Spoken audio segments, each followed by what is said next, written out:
عزتمندو مونږ نن تاسو ته د سورت اخلاص لپاره یو مجرب وظیفه ذکر کوو. فایدې خو یې ډېرې زیاتې دي، خو یو دوه درې به ته مونږ ذکر کوو.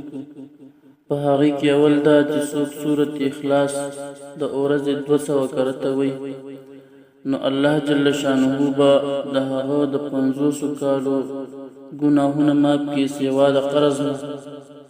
او ابو الليث سمرقندي رحمت الله علیه په تنبیه العابدین کې د یو نهي فائدې لیکلي دي چې د هغې نه به موږ یو دوه درې بیان کړو.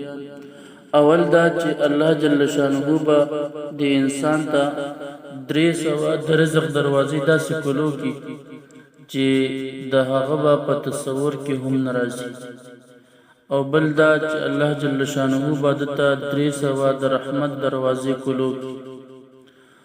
او بل دا چې الله جل شانه به 300 د عذاب دروازې په دې انسان باندې بند کړي. او بل دا چې الله جل شانه به دته په جنت کې شپېته بنگلې تیار کړي او هغه د انسان ته په انعام کې ورکړي. ډېرې فائدې دي. موږ تاسو کوشش وکړو چې سورت اخلاص شروع کړو.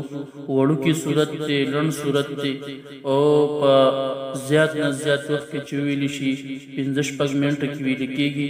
نو موږ تاسو انشاءالله د دې پابندي شروع کړو او سورت اخلاص شروع کړو.